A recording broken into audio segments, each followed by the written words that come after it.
আসসালামু আলাইকুম প্রিয় দর্শক, সবাই কেমন আছেন? আমি আছি আলহামদুলিল্লাহ। আমি চলে এসেছি আজকে অনেক দূরের একটা মাঠে।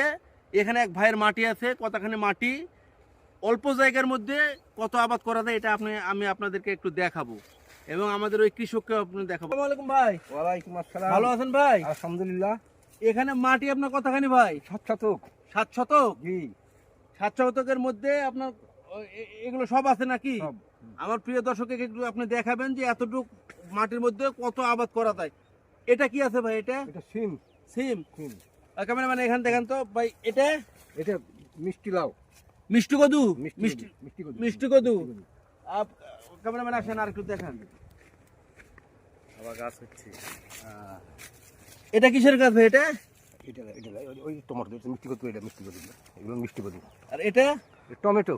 টমেটো। টমেটো। ক্যামেরাম্যান আসেন। টমেটো। এগুলো কি লাগানো আছে ভাই? এগুলো এটা করলা। করলা।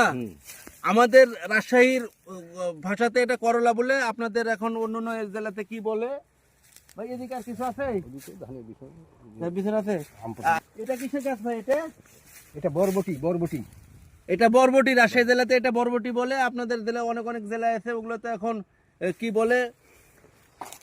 এটা হচ্ছে দেশি বাগুন। দেশি বাগুন। তার মাঝে মাঝে প্রিয় দর্শক, এতে পুঁই শাক লাগানো আছে, এতে খেয়াল করেন। পুঁই শাক লাগানো আছে, এতে ধার দিয়ে আলুর গাছ কিন্তু লাগানো আছে। এই যে আপনার লাউ লাগানো আছে এতে। এখানে প্রিয় দর্শক দেখেন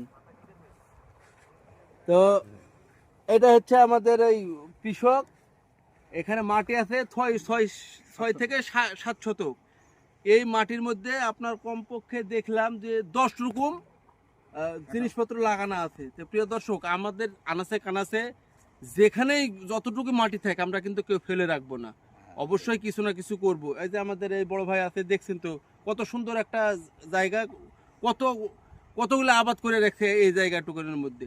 আমরাও চেষ্টা করব এই জায়গার মধ্যে ভালো কিছু করার, তাহলে 2 টাকা আয়ও হবে এবং সংসারের কিছু